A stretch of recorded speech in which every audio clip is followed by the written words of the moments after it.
Sud Radio, les vraies voix qui font bouger la France, 19h-20h, les vraies voix citoyennes, Aurélie Gros, Stéphane Pellet. Citoyens, bon patriotes, rejoins le parti sans culotte.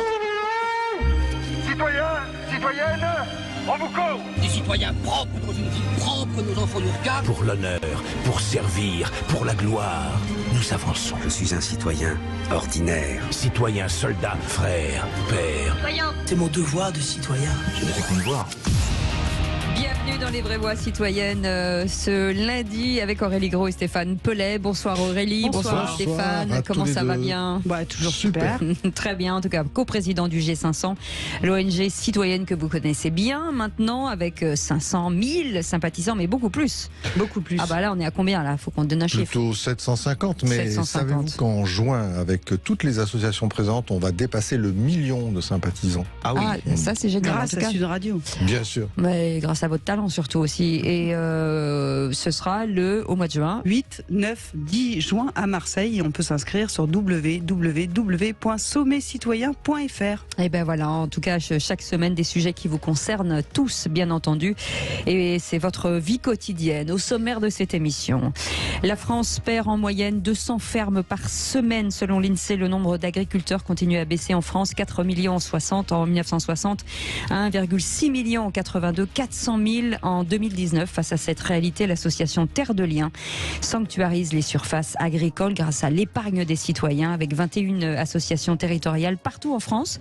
1200 bénévoles et surtout 300 fermes soutenues, reprises et suivies. Ils répondent à une problématique majeure et on va en parler avec Irina Jobert qui est avec nous, bénévole des Terres de Liens. Agir dans le respect des personnes en les aidant à mieux gérer leur budget. 3 442 €, c'est le chiffre des moyens des ressources nécessaires pour un couple s'il veut vivre décemment en France, soit 200 € de plus qu'en 2021. Alors nombreux sont ceux qui ne peuvent plus malheureusement boucler leur budget. Une situation qui amène l'association Aide au budget à aider les citoyens à se former à la gestion de leur budget. Gilles Simoneau, son président, sera avec nous pour nous en parler. Et vous pourrez réagir bien entendu au 0826 300 300. Bienvenue dans les vraies voix citoyennes. Les vraies voix Sud Radio. Et on vous l'annonce, Irina Jobert est avec nous. Bonsoir, merci d'être avec nous. Bonsoir. En direct sur Merci Sud Radio. de m'accueillir. Avec plaisir, de l'association Terre de Liens. Avec vous, Aurélie. Terre de Liens, évidemment, on est très heureux de vous avoir parmi nous parce que la question de l'agriculture, la question, comme on l'a dit tout à l'heure, des 200 fermes qui s'éteignent chaque semaine en France, il y avait nécessité forcément d'agir et ça fait 20 ans que cette association agit. Alors dites-nous-en un peu plus sur cette belle association qui essaye de sauver nos terres agricoles. Oui, Au Stéphane Pellet. passage, c'est les 20 ans. Joyeux anniversaire. Exactement. Parce que c'est en 2003 que tout ça a été lancé. Tout à fait. Rien qu'en chantant, on a perdu 22 Tu voulais auditeurs. chanter vraiment? Moi, c'est sûr. Ne fais pas ça, Stéphane. Ne fais pas ça. Et cette même année, on fête les 10 ans de la petite sœur de Belgique. De Belgique. Alors, le constat est là, Aurélie l'a dit, effectivement, régulièrement, on perd des fermes. Alors, c'est quoi le constat finalement? On perd des fermes pourquoi? Parce que par solitude, parce que pas de transmission, c'est quoi le souci aujourd'hui? Alors d'abord, je pense qu'il y a un aspect spéculation sur le foncier. Oui. Et du coup, Terre de Liens, Bien proche du micro. sa vocation, Bien en face. c'est grâce à l'épargne citoyenne, en fait, de permettre de collecter en fait des fonds qui, grâce à une foncière, permet de racheter des terres. Et ainsi de les soustraire au marché parce qu'elles ne seront jamais revendues. Oui, parce que Voilà. ce qu'on comprenne bien, c'est que lorsque une ferme se ferme, c'est le cas de le dire, Oui. généralement ce sont les fermes voisines qui récupèrent le terrain Il y a et deux- donc forcément moins de possibilités d'installation, si j'ai bien compris. C'est ça. Il y a donc effectivement sur les ventes, en fait, aujourd'hui, il y a 2/3 des fermes qui partent à l'agrandissement. Et donc, du coup, ça fait automatiquement diminuer le nombre d'exploitations. Et ça fait grimper les prix. Voilà, exactement. Je voudrais poser une question plus personnelle. C'est parce que vous êtes fille d'agriculteur ou c'est parce que vous avez des proches dans l'agriculture que vous êtes devenue bénévole pour Terre de Liens? Alors, pas du tout. En fait, mon père avait fait l'agro et le premier métier que je voulais faire, c'était être pépiniériste. Ah oui. Simplement, malheureusement, en ville, on n'a pas beaucoup d'opportunités pour se diriger vers justement cette filière, ouais. Voilà. Donc, c'est aussi un sujet dont on a parlé. Oui. La question de l'orientation, puisque c'est des métiers qui sont en forte tension, mais l'orientation ne se fait pas correctement et il n'y a pas forcément la possibilité pour ces jeunes des villes, en fin de compte, de pouvoir s'installer à proximité. Majoritairement, et que plus de la moitié de la population est en ville, il y a de moins en moins d'opportunités d'être en lien avec des agriculteurs. En tout cas, vous créez des opportunités, parce qu'il y a les compétences en France, il y a des gens qui veulent s'installer. Le problème, ce sont les sous, l'argent, effectivement, l'achat du terrain, du foncier. Mais pas que, parce qu'effectivement, on manque de porteurs de projets, parce que Terre de Liens donc installe des porteurs de projets, acquiert des terres à condition d'avoir les porteurs de projets à mettre en face. Et qui ne sont pas, eux, forcément agriculteurs, qui veulent rentrer dans cette filière. Alors, il peut y avoir des reconversions, bien sûr. C'est pas forcément que des jeunes qu'on aide à l'installation, c'est aussi des gens qui veulent se reconvertir. Et il y a un sujet c'est les formations, parce que tout simplement, les formations peuvent être longues et compliquées. Et donc, on a, Terre de Liens a créé un écosystème, justement, avec notamment Abiosol, abiosol.org, qui est en Île-de-France et qui permet justement d'essayer des formations courtes pour se tester et voir si sur différents métiers. Enfin, sur le métier d'exploitant agricole. Oui. Après, est-ce qu'on fait de l'élevage? Est-ce qu'on fait des grandes cultures? C'est pour ça que je vous dis différents métiers. Est-ce qu'on fait du maraîchage, etc. Tout ça, c'est des options potentielles et chacun choisit sa voie, en fait. Mais comment, quand vous dites porteur de projet, c'est-à-dire qu'il faut monter un dossier, un projet, c'est ça, avec une vision, avec il y a quoi dans ce projet? D'abord, il faut acquérir un minimum de connaissances, techniques sur l'agriculture et la nature des sols qu'on veut exploiter et qu'est-ce qu'on peut exploiter dessus. Ensuite, il faut arriver à vendre sa production. Donc, il y a pas mal alors, on est en train de migrer vers un nouveau modèle, mais il y a pas mal d'exploitants. Il faut un business plan, il faut voilà, il y a pas mal d'exploitants qui transforment en fait leur production de façon à pouvoir commercialiser en circuit court. À travers le réseau des AMAP, qui fait partie de l'écosystème donc de Terre de Liens.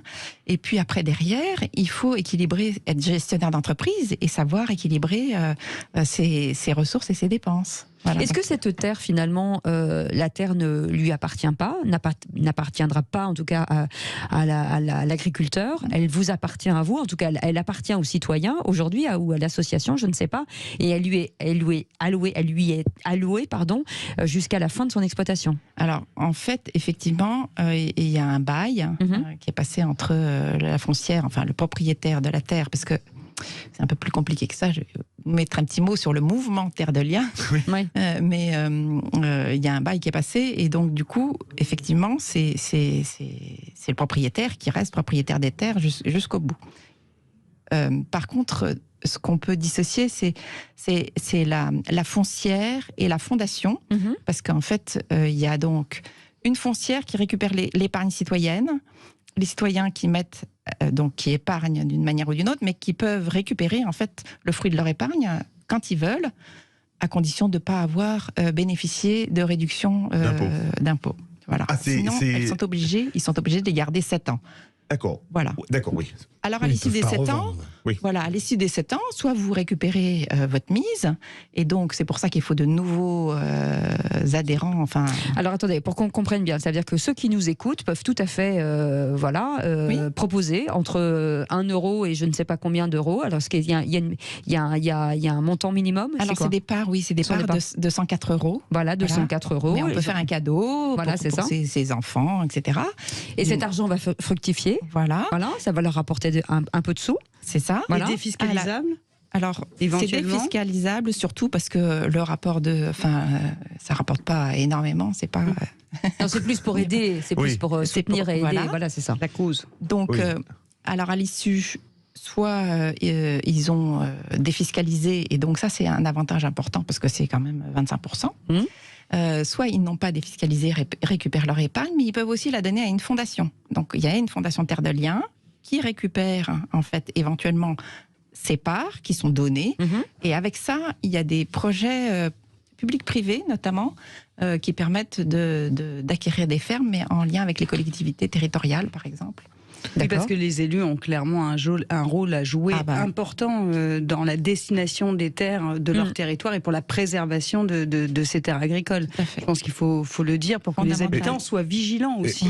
Et rappelons-vous qui êtes maire, Aurélie, qu'il y a quand même une chose qui s'appelle le POS, le plan d'occupation des sols, sur lequel théoriquement un maire a son petit mot à dire. Oui, il y a le POS, il y a le PLU, il y a pas mal de PLU, surtout le maire a beaucoup de choses à dire. Donc notamment sur l'artificialisation des sols qui aujourd'hui quand même une problématique importante. On le voit sur les territoires et on parle d'ailleurs de 50 000 hectares qui disparaissent chaque année sous le béton. Oui. Voilà, donc des associations comme la vôtre, j'imagine, sont nécessaires. Ont un message vis-à-vis des élus des collectivités. C'est un département en moyenne tous les 10 ans. Donc clairement, on est sur des trajectoires qui sont non soutenables. Et du coup, il faut se bouger. Vous restez avec nous, on continue d'en parler dans quelques instants justement sur cette belle association. Ça s'appelle Terre de Liens. Vous pouvez aller pendant la pub, aller regarder sur le site internet. Vous posez vos questions au 0826 300 300. On est ensemble jusqu'à 20h. À tout de suite. Sud Radio, les vraies voix qui font bouger la France. 19h-20h, les vraies voix citoyennes. Aurélie Gros, Stéphane Pellet.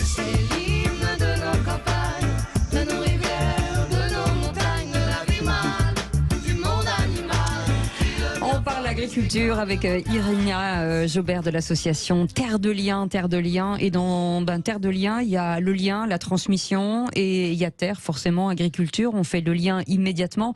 Petit rappel avec vous, Irina, justement, sur cette transmission, de dire qu'à un moment donné, la terre appartient à tout le monde et à personne, mais il faut la préserver. C'est ça que vous avez envie de dire ? Voilà, et donc les dossiers de la foncière sont tous instruits par le réseau des associations. Donc c'est pour ça qu'on parle du mouvement. Pour terminer ce que je disais tout à l'heure, c'est qu'il y a la foncière et la fondation et le réseau des associations locales, donc une vingtaine en France, et donc chacun peut se référer à son association territoriale qui figure en bas de page de la première page du site internet. On a des antennes indépendantes qui choisissent les dossiers qu'ils souhaitent porter et qui les instruisent. Voilà. Et donc tout citoyen a le droit de signaler un dossier à instruire auprès de l'association locale. Dans sa région, puisque c'est plus localement, c'est bien plus intelligent, bien entendu. Rémi Saint-Gier est avec nous. Oui, bonsoir. Merci d'être avec vous. Alors, vous, je crois que vous êtes fils d'agriculteur. Ouais, je suis même agriculteur. Oui, enfin, non mais, je commençais par la transmission, puisque vous êtes fils d'agriculteur qui a voulu effectivement suivre cette lignée d'agriculteurs. Vous faites la même chose que vos parents? Vous êtes totalement sur un autre système, ou en tout cas un autre choix? Alors, moi je suis en effet agriculteur, fils d'agriculteur, petit-fils et arrière-petit-fils et bien au-delà. D'accord. Comme ça, c'est bien implanté dans la famille. Dans la famille, en effet. Sauf que moi, jusqu'à mes 25 ans, voire un peu plus, c'est le dernier métier que je souhaitais faire. D'accord. Ah oui. Et pour quelle raison la difficulté du métier, j'imagine? Pour des raisons, oui, la difficulté du métier, par contradiction sûrement un petit peu aussi, et puis par manque de connaissance des enjeux et de notre société actuelle. Et avec un petit peu de maturité, on se rend compte de l'importance de produire de la nourriture, des soins et de respecter notre environnement et notre sol. Alors, Rémi, vous avez développé l'agroforesterie et l'agriculture biologique, et dans une région qui est quand même déjà, pas la région. Déjà, nous explique ce qu'est l'agroforesterie. Expliquez-nous, pardon, ce que c'est. Pas l'appliquer, ce serait compliqué dans un studio. Alors oui, donc ce qui a changé, chaque génération d'agriculteurs est forcément différente de la précédente, parce qu'on est sur des contextes différents, des personnes avec des différentes. enjeux différents. des enjeux différents. Et donc, moi et mon épouse, on a souhaité faire de l'agroforesterie. Donc, on fait sur 38 hectares sur nos 125 hectares de notre exploitation. L'agroforesterie, c'est, pour faire simple, on intègre des arbres, donc une strate arborée, au sein des cultures. Donc, ça. Voilà, chaque agroforesterie est différente suivant l'agriculteur, mais la définition simple, c'est ça. Et le but est de quoi? Qu'on comprenne bien ce que c'est? Alors les buts, parce qu'il y a plusieurs buts et objectifs. C'est comme du point de vue, voilà, du point de vue de l'environnement en fait et de l'écologie. Quand on change un petit paramètre, on fait évoluer énormément de choses dans notre milieu. Et donc du coup, les arbres, les arbustes apportent de l'équilibre, aussi bien au niveau de la microbiologie des sols, des insectes. En clair, on peut pas replanter des arbres n'importe où et avec n'importe quoi. C'est ça que vous voulez nous dire? Ça se réfléchit en fait. Oui, ça se réfléchit évidemment. Évidemment, ça se réfléchit. Il faut une connaissance des arbres, des arbustes, et puis il faut que ce soit adapté aux pratiques agricoles qui vont agir sur l'espace. Mais Rémi, justement, vous avez fait du bio, vous êtes dans l'abri. L'abri, c'est de l'agriculture intensive. Je pense que c'est pas faire injure que d'affirmer ça. Comment est-ce qu'on vous a accueilli en tant qu'agriculteur bio en plein milieu d'une région de terre d'agriculture intensive? Eh bien, pas mal du tout. Bah, c'est bien. Oui. C'est en fait, je fais de l'agriculture biologique, mais dans mes champs. Donc, je fais pas de l'agriculture biologique dans les champs de mes voisins. Et donc mes voisins, ils observent, on discute, on interagit beaucoup en termes même sur l'utilisation du matériel. Mais d'un point de vue humain, ça se passe vraiment. Non, ça se passe. Et alors, comment Terre de Liens vous a accompagné dans ce projet? Quelle a été leur implication de cette magnifique association qui est avec nous aujourd'hui? Alors, oui, Terre de Liens, moi, quand je me suis installé en 2015, mes parents avaient été déjà locataires de Terre de Liens depuis 2011 sur 38 hectares. Donc Terre de Liens est un propriétaire parmi 3 autres propriétaires. Donc Terre de Liens, c'est d'une part un propriétaire pour nous, donc ça c'est plutôt la partie foncière comme vous l'a expliqué Irina.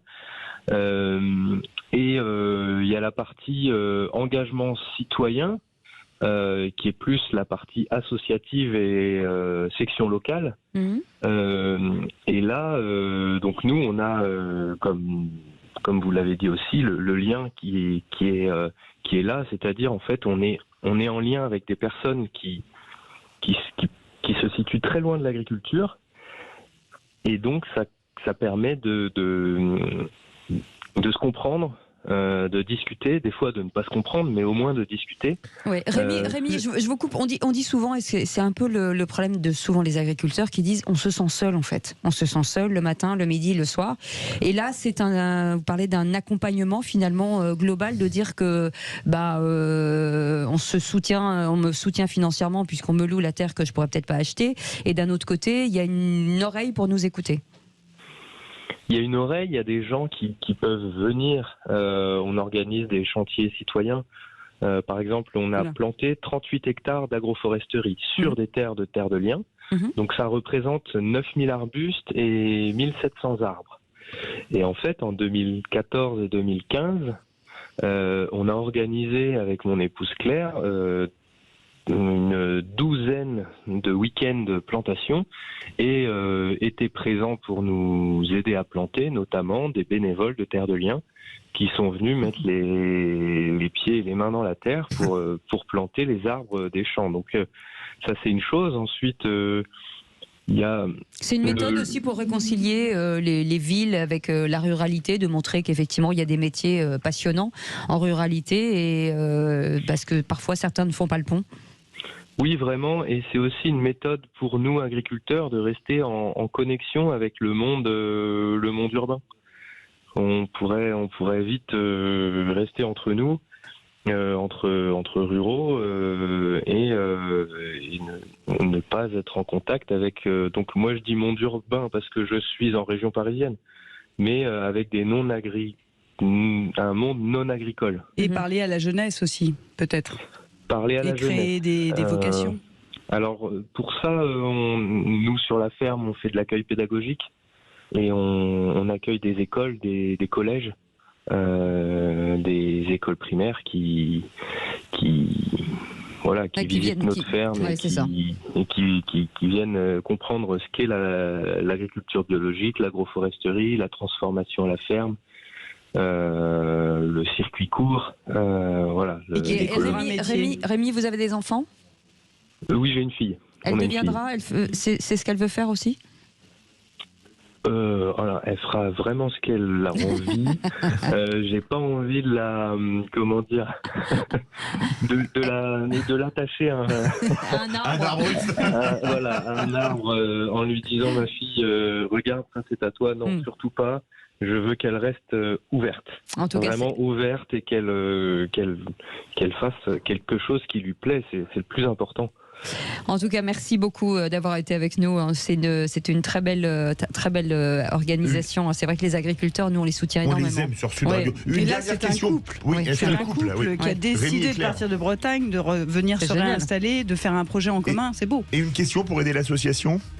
Oui, alors vous pouvez soit acheter des parts, soit tout simplement adhérer à l'association locale qui est près de chez vous et participer aux journées chantier à la ferme. Et être bénévole. Ça s'appelle Terre de Liens. Merci beaucoup Irina. Ça apporte énormément. Et c'était canon en tout cas de mettre un peu les pieds dans la terre. Vous restez avec nous dans quelques instants. On va vous parler de votre budget. C'est vrai qu'en période d'inflation et de porte-monnaie qui se vide, on ne sait pas toujours gérer son budget. On va vous trouver des solutions dans un instant. Vous bougez pas, c'est les vraies voix citoyennes jusqu'à 20h. Bienvenue dans les vraies voix citoyennes. Il y a plein d'associations. On en découvre tous les jours sur des sujets tellement incroyables. Pléthore. En tout cas, cette émission leur est totalement dédiée avec Stéphane Pellet et Aurélie Gros, le G500 qui au quotidien, nous envoie des informations, des associations. Donc, si vous voulez vous inscrire pour passer sur Sud Radio, vous pouvez. On n'a qu'à donner un mail, Aurélie ou Stéphane Pellet. Donnons un mail pour que s'inscrivent. C'est exactement le même. C'est donc sommetcitoyen.fr. C'est le contact @sommetcitoyen.fr. Et voilà, comme ça, vous aurez votre petite interview. Mon mail à moi. Oui. Et donnez votre numéro de téléphone. Oui, alors là, et votre compte bancaire pendant qu'on y est. Allez-y. Voilà. Alors. C'est le thème tout de suite. Absolument. Bravo. Pourquoi je dis ça, bien sûr. Gilles Simoneau est avec nous. Bonsoir. Bonsoir. Vous êtes présidente de l'association Aide au budget. Je le disais en préambule, forcément aujourd'hui le budget, comment gérer son budget, l'inflation, les prix ne sont plus les mêmes. Il y a un moment donné, on se sent totalement dépassé, Stéphane Pellet, et c'est vraiment important de se dire, est-ce qu'on est capable aujourd'hui de gérer un budget? Est-ce qu'il y a des méthodes? Eh ben oui. Voilà, restons positifs, constructifs, même si on est sur un sujet pas simple, en pleine inflation, avec un impact conséquent sur le pouvoir d'achat. On l'a dit tout à l'heure, rien que pour un budget moyen de l'ordre de 200 € par mois. Revient toujours la question du budget familial, comment on le gère. Donc Gilles, vous avez lancé votre association en 2016, c'est un vrai projet solidaire. Vous apportez assistance aux personnes fragiles ou même exclues du système bancaire. On va peut-être en parler d'ailleurs en deux parties, puisque c'est peut-être pas les mêmes problématiques. Racontez-nous cette belle histoire, lancée donc, je l'ai dit, en 2016. Effectivement, c'est une belle histoire. C'est même au départ une boutade entre un de mes amis qui était directeur de caisse de Crédit Agricole et moi-même qui suis courtier en crédit. Donc on était en train de se disputer à celui qui était le plus malhonnête des deux. Et au final, on a décidé que ce serait peut-être une bonne idée de créer une association qui viendra en aide aux personnes en difficulté et qui pourrait avoir besoin de nos expertises respectives. Et c'est comme ça qu'est venue l'idée de créer cette association Aide au budget en 2016. Et donc on a pris effectivement le parti de se spécialiser sur un point très particulier que ne maîtrise pas forcément tout le monde, ni toutes les associations. Il y en a qui sont très forts pour distribuer à manger, d'autres pour aider les gens à se loger. Et on a identifié qu'effectivement cette thématique du budget, la gestion financière était vraiment très à part et qu'on pouvait peut-être apporter notre pierre à l'édifice. C'est-à-dire qu'aujourd'hui, le constat, moi c'est toujours important de faire un constat. Si on fait autour de la table, il y a des gens qui savent pas vraiment ce qu'ils ont sur leur compte et ils se disent au doigt mouillé, je pense qu'il me reste suffisamment et pas. Et comment sont les Français vis-à-vis de ce budget? Est-ce qu'il y a beaucoup de Français qui finalement sont au doigt mouillé? Oui, effectivement, il y a beaucoup de gens qui n'ont pas cette expertise ou ce regard sur le compte. Alors, on a un peu toutes les situations. Il y a des gens qui ont des revenus très, très, très modestes. On s'intéresse, nous, prioritairement aux gens qui sont exclus du système bancaire, donc des gens qui vont être parfois au RSA, chez Pôle emploi ou à des situations précaires. Et même des gens qui ont des revenus parfois significatifs, voire conséquents, qui maîtrisent pas ces techniques et qui, comme vous dites, font au doigt mouillé ou quand le banquier téléphone en disant qu'on a dépassé les limites des bornes. C'est très intéressant ce que vous dites. On imaginait en voyant votre association que c'était les gens qui étaient soit au RSA, soit au SMIC, soit à d'autres minima sociaux qui avaient des problèmes de budget, mais c'est plus vaste que ça.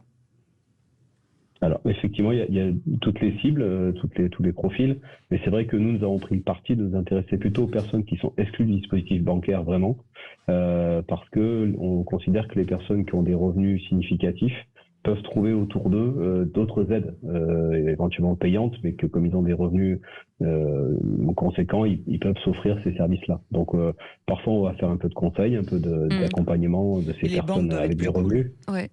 Sur un cas précis, c'est-à-dire qu'on vient vous voir, vous demandez quoi? Vous avez besoin de quoi? Quelles sont les informations dont vous avez besoin? Alors, ça va dépendre de la demande de la personne, de son besoin, de sa situation, mais de manière générale, j'allais dire qu'on veut tout savoir, c'est-à-dire comment fonctionne son compte, quelles sont ses charges, ses revenus, ses perspectives, son histoire, d'où il vient, pourquoi il est arrivé à la situation à laquelle il est. Et de là, essayer de trouver dans son histoire, dans sa réalité, dans son quotidien et dans ses perspectives, comment l'accompagner sur tel ou tel point. Donc ça peut être de la gestion de budget ponctuelle, parce qu'il est un peu perdu les pédales dans la gestion du budget, comme vous disiez tout à l'heure, il est un peu trop au doigt mouillé. Ou alors ça peut être une crise familiale ou un changement de vie qui a apporté une perturbation dans la gestion financière, la gestion budgétaire. Il y a des gens qui ont besoin d'un coup de pouce pour s'équiper, pour rebondir dans la vie. Voilà. Donc, suivant la situation des personnes, on va essayer de se placer à l'endroit où dans le parcours de vie et d'apporter le coup de pouce qui leur permet de sortir de la situation qu'ils rencontrent à l'instant T. Stéphane Pellet. Donc, on va devoir tout connaître. Alors, vous, Gilles, vous l'avez dit, vous êtes souvent des techniciens de cette question-là, des gens de la banque, des gens de l'assurance, etc. Donc, c'est bien, comment vous faites pour justement ne pas être sur un plan moral, mais justement technique et d'accompagner? Pédagogique. Et surtout, vous accompagnez plutôt des hommes, des femmes qui gèrent je suis désolé de poser la question, mais qui gère le budget, et après je vous donnerai une petite anecdote historique, mais qui gère le budget principalement? J'imagine déjà qu'il y a beaucoup de foyers monoparentaux. Oui, aussi. Oui, voilà, c'est ce que j'allais dire, c'est qu'effectivement, souvent c'est soit l'un soit l'autre, il y a monsieur ou madame. C'est souvent effectivement ces situations de vie monoparentale qui amènent certaines difficultés ou une complexification de la vie. Après, très sincèrement, il n'y a pas de constat. En tout cas, on n'a pas fait de statistiques très précises pour savoir qui tient les cordons de la bourse dans les familles. c'est pas quelque chose qui m'a paru significatif dans les études que j'ai pu faire, de savoir, il y a des fois c'est des messieurs qui font des beaux tableaux Excel, et des fois c'est des dames qui ont une sensibilité particulière à ça. Moi je connais des gens qui font des tableaux Excel et qui les suivent pas, hein. Regardez-moi. Moi par exemple. Gilles, c'est l'anticipation. Alors une fois que le budget est fait, j'imagine que c'est l'anticipation. C'est de regarder loin et de se dire vous le disiez tout à l'heure, quel est l'objectif, qu'est-ce qu'on peut dépenser, là où on peut restreindre. Voilà, donc c'est et on peut remettre des gens. Aujourd'hui, j'imagine que vous l'avez fait finalement, pas dans le droit chemin parce qu'on n'est pas là pour juger, mais dans une action positive où on est moins à découvert, ou en tout cas l'argent et le foyer maîtrisé. Oui, tout à fait. Alors, il y a plusieurs paramètres en fait sur lesquels on va pouvoir jouer. On n'est pas des magiciens, parce qu'à un moment donné, quand il y a plus de moins que de plus, on ne sait pas faire quoi. Oui. Ou quand les revenus sont trop restreints, on ne peut vraiment pas intervenir. En revanche, il y a quelques cas assez symptomatiques qu'on sait détecter, qu'on sait traiter. Par exemple, ce sont les frais, notamment les frais bancaires ou les assurances ou des frais, des abonnements divers et variés qui vont s'avérer redondants, inutiles. Et donc là, en faisant des coupes, de temps en temps, on arrive à économiser quelques dizaines, voire centaines d'euros par mois. Et sur des budgets, oui, on a eu des cas de personnes qui avaient, entre les petits découverts réguliers qu'ils avaient, qui leur pesaient 10, 20, 50 euros par mois, plus 2-3 assurances de trop, plus 2-3 abonnements de trop, enlever 100 euros. Sur quelqu'un qui est au RSA avec un budget à 400 ou 500 euros, c'est énorme. Ça fait pas de beurre dans les épinards, mais ça fait des épinards dans les épinards, quoi. Oui. Mais Gilles, est-ce que quand on a des problèmes financiers, le premier problème qu'on a, c'est la honte, et comment est-ce que vous arrivez à convaincre les gens de leur faire une formation? Parce que ça doit pas être facile. Oui, ça c'est effectivement un sujet qu'on rencontre régulièrement. Malheureusement, j'ai souvent tendance à dire que les gens qu'on croise dans ces situations-là ne sont pas là par hasard. Et on a une limite qui est effectivement, vous disiez tout à l'heure que ce sont des techniciens, et c'est vrai que nos recours, entre guillemets, en psychologie sont limités. Et parfois, on rencontre des gens qui n'ont pas vraiment pris la décision de changer leur façon de se comporter, de façon de gérer leur budget.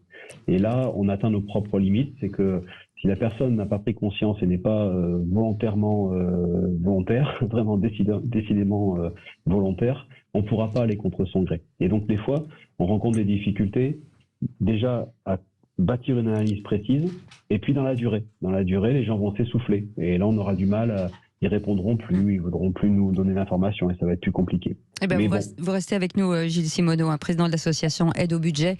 On revient dans quelques instants, on fait une petite pause, on réfléchit à tout ça. On va faire notre budget, nous ici, ça va tomber, vous allez voir que... on a tous besoin de pause qui rapporte. Une pause qui rapporte, allez, restez avec nous. C'est les vraies voix citoyennes jusqu'à 20h. Les vraies voix citoyennes, on parle de budget dans cette deuxième partie. Gilles Simoneau est avec nous, président de l'association Aide au budget. On revenait forcément avec vous, puisque c'est une association, donc vous êtes forcément dirigé vers les foyers les plus fragiles. Si on fait plutôt une macro, on se dit que finalement les Français gâchent, entre guillemets, énormément d'argent en ne faisant pas leur budget, en ne regardant pas leur compte en banque, en multipliant les assurances. Il faudrait que finalement tout le monde se mette à faire drastiquement son budget, et finalement on récupérait du pouvoir d'achat. Oui, c'est un des leviers effectivement qui permet de récupérer de la capacité. Alors soit capacité pour vivre, parfois pourquoi pas d'épargner. En tout cas, oui, une marge de manœuvre qui est intéressante à observer. Encore une fois, on ne fait pas de magie, on ne va pas inventer des euros, mais c'est assez courant effectivement de trouver ce genre de choses. Après, il y a un autre sujet aussi qu'on aborde régulièrement, c'est la priorisation entre les besoins essentiels et parfois des besoins plus loisirs qui ont tendance à prendre le pas aussi. Ou à prendre un peu trop d'importance. Je pense notamment aux abonnements audiovisuels qui peuvent parfois être lourds dans un budget. Absolument. Oui, Stéphane ? Sans être nous-mêmes moralistes, mais ça vous choque pas les grands bénéfices des banques et puis les situations que vous voyez, vous, tous les jours ? Ça vous choque pas ? Alors, écoutez, choqué, non. Enfin, il est important qu'on ait des banques dans le système actuel international qui soient fortes, et ça, c'est important. Mais effectivement, les banques sont aussi des partenaires avec qui on est amené à travailler, soit parce qu'on va négocier des avantages pour les gens qu'on accompagne, soit parfois pour faire du microcrédit. Donc, ce sont des partenaires qui peuvent être importants. Et effectivement, dans la démarche RSE que beaucoup d'entreprises veulent mener, je pense qu'il y a encore du travail à faire et on est toujours à l'écoute. Et moi, je suis vraiment très volontaire pour rencontrer des dirigeants de banques et pouvoir discuter avec eux de ce qu'ils peuvent apporter. Outre les banques, vous avez lancé une nouvelle activité, aide au jardin, pour que les gens cultivent leurs fruits et légumes. Racontez-nous. Alors, effectivement, c'est une initiative qui est venue de l'un de nos bénévoles. Qui a trouvé que notre action forcément était intéressante, mais en même temps qu'il valait parfois mieux aider les gens à pêcher que seulement leur apporter du poisson, selon l'adage traditionnel africain.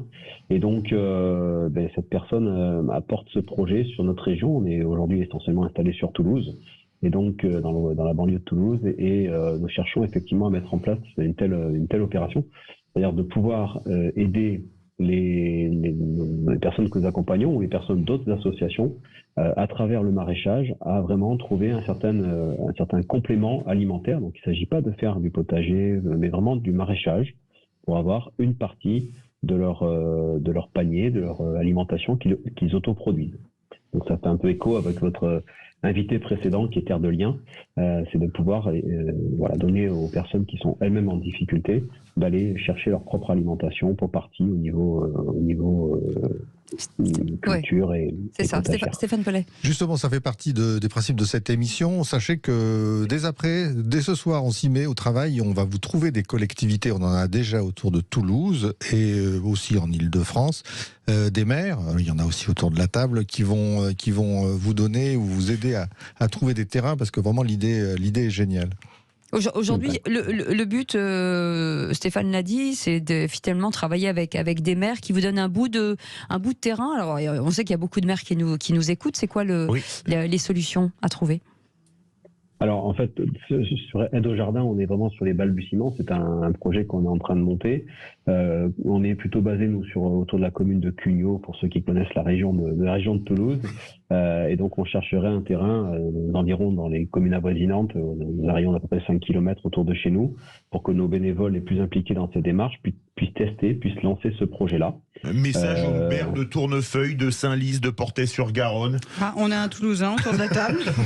C'est les villes limitrophes de Cugnot, donc. Bravo.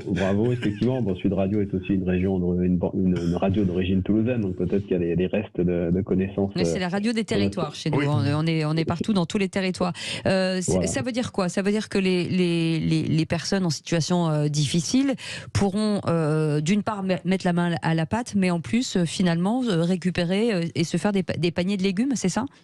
Exactement, voilà, c'est l'idée, c'est un peu d'être dans une démarche un petit peu d'AMAP, sauf que ce seraient les personnes qui produiraient elles-mêmes leur alimentation, en partie leur alimentation, donc avec un système de créditants qui fait que le temps qu'elles passent, elle leur permet d'obtenir le fruit de leur production. Et permettre de récupérer de l'estime de soi par le travail, parce qu'en fin de compte, ils travaillent pour produire. J'imagine que les gens qui sont en difficulté financière généralement se nourrissent très mal, et là pour le coup ils ont le goût du travail pour quelque chose qu'ils produisent pour eux-mêmes, donc c'est un beau projet. Gilles Simoneau, vous avez un témoignage de quelqu'un que vous avez aidé à nous raconter? Alors oui, c'est effectivement quelqu'un que nous avons aidé. Alors c'est pas dans le cadre d'Aide au Jardin, puisque nous sommes sur les balbutiements, c'était sur Aide au Budget. C'est une personne avec qui avait eu une vie assez compliquée. Vous avez peut-être entendu parler sur la région de Toulouse d'AZF. Si. C'est une personne qui avait tout perdu suite à l'explosion au niveau professionnel. Elle avait une entreprise, tout perdu. Et c'est une personne qui nous a été recommandée par les Restos du Cœur. Donc, et quand je vous parlais tout à l'heure de prise de décision, c'est une personne qui un jour a vraiment pris la décision de sortir de l'aide qu'il avait, et vraiment de repartir, de rebondir. Petit souci, c'est qu'il voulait se reconvertir dans la conduite de car et qu'il fallait faire une formation. Cette formation était payante. Donc, on a tout simplement mis en place un microcrédit pour financer la formation, financer également un véhicule qui lui a permis d'aller tôt le matin, prendre son car, faire sa formation, aller à la formation et ensuite prendre le car, ce qui a permis d'être embauché. Donc, je vous lis le petit texto qu'il m'a envoyé. C'est moi qui vous remercie pour votre belle auto. Elle est là, elle marche très bien. Si vous êtes au bureau et que vous avez 5 minutes, je viendrai vous la montrer. Lundi, je commence le travail. J'ai déjà l'affectation de car et de ma tournée. Tout marche très bien grâce à vous. Faites-moi signe et je passe. Bravo. Une dernière question avant de passer à la dernière chronique. Qui était le plus malhonnête, votre ami directeur d'agence bancaire ou vous? Les deux. Question on n'a toujours pas tranché, c'est pour ça qu'on est toujours amis et qu'on continue à porter cette association. Gilles, pour ceux qui souhaiteraient vous rencontrer, comment ça se passe? Alors on a un site internet www.aide-o avec un O tout rond budget au singulier.fr. Il y a un formulaire et on remplit avec un petit listing où on peut dire si on veut nous filer un coup de main en donnant de l'argent, nous filer un coup de main en devenant bénévole, ou bien si on a besoin d'un coup de pouce ou si on veut une formation. Il y a tout le listing de ce qu'on demande et ensuite on rappelle les gens pour voir comment on peut les accompagner. Voilà. D'accord. Et je sais qu'il y a dans mes partenaires du quotidien qui sont les banquiers, je sais qu'il y a aussi beaucoup de conseillers bancaires qui parfois trouvent un écart entre leurs convictions personnelles et ce qu'ils doivent appliquer dans leur quotidien au niveau professionnel. C'est sûr. Donc ils n'hésitent pas à bien nous solliciter. Leurs compétences professionnelles en dehors du boulot pourra nous être très utile pour accompagner les personnes que nous accompagnons par ailleurs. En tout cas, c'est une jolie idée. Merci beaucoup Gilles Simoneau d'avoir été avec nous, président de l'association Aide au budget. Vous avez raison d'applaudir Irina, parce que c'est une très belle association. Et notre coup de fil, coup de cœur, Stéphane Pellet. Ce soir, on part à Béthune pour aller donc du côté de l'équipe du Petit Plus. Le Petit Plus, c'est une crêperie qui vient d'ouvrir, magnifique. Alors en plus, je vous en parle on y a mangé. en sachant de quoi je parle, puisque on a l'idée que bientôt peut-être ils viendront nous rendre visite sur le plateau de Sud Radio. Mais en tous les cas, donc cette équipe pas les mains vides, je vous préviens. est une entreprise adaptée qui donc fait confiance essentiellement à des personnes en situation de handicap avec des magnifiques parcours. Et il y a une très belle nouvelle puisque donc on les a aidés et ils ont été reçus la semaine dernière à l'Assemblée nationale parce que ça fait partie du boulot aussi. Non seulement ils font des crêpes, mais aussi ils créent des parcours citoyens. Et ils ont été reçus donc par le député du Lot, Aurélien Pradier, et on les a en ligne. C'est Marie-Aude. On a Marie-Aude au téléphone. Marie-Aude, voilà. On a Marie-Aude Cagnard qui est avec nous. Bonsoir. Bonsoir. Bonsoir Aurélie, bonsoir Stéphane. Bienvenue sur Sud Radio, Stéphane. Racontez-nous. Eh bien, donc, vous avez ce petit plus, mais un petit plus généreux, c'est d'ailleurs un petit plus, un grand cœur. Vous avez ouvert cette très très belle crêperie, ce restaurant à Béthune. Et surtout, vous allez nous raconter pourquoi vous avez voulu faire voyager votre équipe, votre personnel, donc un jour de fermeture de la crêperie pour partir en direction de l'Assemblée nationale. Bah oui, donc grâce à Vincent Legroux, nous avons pu la semaine dernière aller à l'Assemblée nationale et donc être reçus par Monsieur Pradier et Madame Béatrice Descamps aussi, qui est une députée originaire du Nord.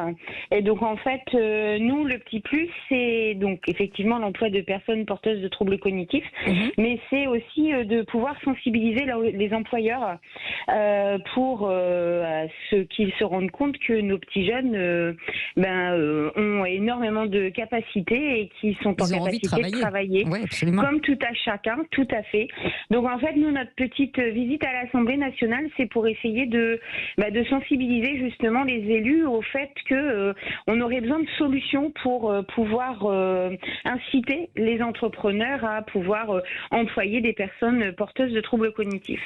Et il y a déjà des restaurants qui font ça, donc je trouve ça génial. Le but, ce serait chez vous aussi de vous démultiplier sur d'autres villes ? Alors nous, en fait, ce qu'on voudrait, c'est que les entrepreneurs qui sont sur Béthune ou ailleurs voient que par-delà notre concept, ils pourraient eux aussi pouvoir employer un petit jeune. Donc c'est-à-dire dans un drive d'un magasin ou même dans un restaurant, en salle, en cuisine ou voilà. Donc c'est pour ça qu'on essaye de colporter la bonne parole pour qu'il y ait des entrepreneurs qui fassent la même chose que nous. Et ça s'appelle le Petit Plus, en tout cas. Merci beaucoup Marie-Aude Cagnard d'avoir été avec nous. C'est une vraie belle idée et c'est vrai qu'il faut toujours se tourner vers les plus fragiles qui ont plein de choses à nous apporter surtout. Merci d'avoir été avec nous. J'espère que nous vous recevrons. Et absolument, vous êtes la bienvenue. Vous êtes tous les bienvenus dans notre studio pour parler de ces belles associations et de ces beaux engagements. Merci beaucoup Stéphane Pellet, merci beaucoup Aurélie Gros, Marie-Aude, on vous embrassez tout le monde pour nous. Merci à vous. Merci Philippe David, merci à l'équipe Sud Radio radio et des vraies voix qu'on ne remercie jamais assez, même si on le fait souvent, on le fait de toute façon pas assez. On se retrouve demain à 17h. Tout de suite, le Loft. Yvan Cujous reçoit Marca et Jack Robinson, mais en attendant, Marc-Antoine Lebray, pardon, mais tout de suite, conseil de famille pour parler de votre argent. Salut, à demain. À demain.